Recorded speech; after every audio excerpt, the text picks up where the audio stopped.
Hi there, this is Rich. I'm with Cindy on legacy@sea.com. I'd like to show you something I'm really excited about. This is our third season cruising New Caledonia, and it would not be nearly as enjoyable without the Rocket Guide. There are a couple of issues. Some people have it and really haven't found all the information that's contained in it, and others have something that they think is the Rocket Guide and isn't. This is what the Rocket Guide looks like when it starts up. If you drag your mouse around, and that's kind of the secret to the Rocket Guide, just dragging your mouse around and trying things, you'll see different areas highlighted. Let's look at the area that we're in right now, down here in the south end of the big island of New Caledonia. And we're actually sitting in this little bay right here. Now, that's great. It's a satellite photo. Lots of you have satellite photos, but there's so much more to it than that. For instance, let's click on this anchor.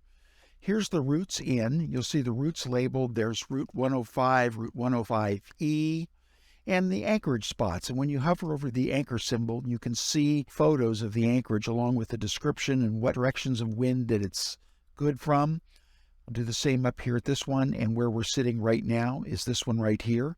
It shows the latitude and longitude of the anchor, and there's still more to it than that. If I hover over this sailboat, it's kind of a sailing directions that shows approaches. It talks about obstructions getting in and out, what you need to know. And then if I go up to this eye and click on it, you'll see all kinds of great information. Like here is, well, I guess this is television available, 5 bars of internet, which is what we have right now, telephone, and the channels for weather reports. You'll see some little camera icons. Those are photos that if you hover over, they'll show you a photo. This is the beach we're at right now, and here's where the pilot boat docks. This will show us depth contours. If we click here, we can have depth contours and anchorage information. Let's go back to another area. We can just use the back button and go back. Let's go back to Beta Prony and where we were the other day, which was up here. And you'll see on the info button, there's some other things like here's treks, dinghy routes, and again, the wonderful photos, like here's the hot springs we were at the other day, the cascade, the waterfall. There's even a 360-degree photosphere where you can pan around and look to your heart's content. If at any time you go to the rocket here, you'll get the overview. Let's look at an area down by Ile de Pine, where we were before, that really was terrific. I'll turn on the routes and anchorages. Let's look at a close-up here. Here's a route that we just loved. It saved us so much time. Our friend who lives here in New Caledonia said, "This route is not for you. It's not for your boat." But turned out to be just perfect. We let the autopilot follow the route all the way down right into this anchorage. And the anchorage, we got pictures of it. We saw where it was. If you hover over the waypoints, it'll give you the latitude and longitude.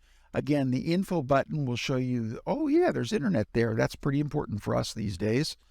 We also use this to find a wonderful little anchorage that we just love right here, I think, right in here. We were anchored in amongst 3 little islands, and that's what it looked like. It was just beautiful. And again, we can get this photosphere and some of the areas. This guide has so much information, but it's often tucked away and a little hard to find. There's a search feature as well. If I'm looking, for instance, Prony, I can go there. If I want Ile Casey, oh, look, the mooring area. Wonderful. So that's a little overview. Just mouse around, and anytime you see a little symbol or a picture or anything on the Rocket Guide, there's usually more information if you hover over it. Now, I mentioned that some people think they have the Rocket Guide, but they probably don't. There's something people think is the Rocket Guide that's circulating amongst the cruisers out here. This is what it looks like. And yeah, it's a little bit like the Rocket Guide, but not nearly as complete. It's not bad. There's some good information there, but it's definitely not the Rocket Guide. So if you think you have the Rocket Guide and this is what you see, that's not really it. I wanted to point out one other thing about the Rocket Guide. On the Rocket Guide, you'll see routes, like here's Route 110. Before I mentioned Route 311, which is right here, the one that people were just horrified that we could find a way through versus going all the way out around the reef. Those routes are all on disk when you install the Rocket Guide. On my computer, those routes live in the file or the folder where the program installed. In this case, it's Program Files x86, Cruising New Caledonia and routes. And in these are all the GPX routes. I just take these, like here's GPX 311, copy it out to my computer to display it in OpenCPN, or I can copy it directly onto my chart plotter and then just tell my autopilot to follow it. So that's a little overview of the Rocket Guide, and I really wouldn't cruise New Caledonia without it. I'm just thrilled with it. It's been totally accurate in everything we've done with it. There's one for Vanuatu as well. Again, anytime to get back to this overview, let's look at Nemea. Here it is up here. Here's the harbor, and here's great details. Make sure you also hit the info button. There's all kinds of great information, like here's fuel docks, yacht supplies, slipway, Wi-Fi, post offices, Port Moselle Marina. There are also some pretty amazing photos here, like here's Port Moselle. There's Port de Sud over there. There's a lot to see, a lot to explore. Anyway, that's the Rocket Guide. I hope you love it as much as I do. It has sure been worth it for us. Thanks a lot.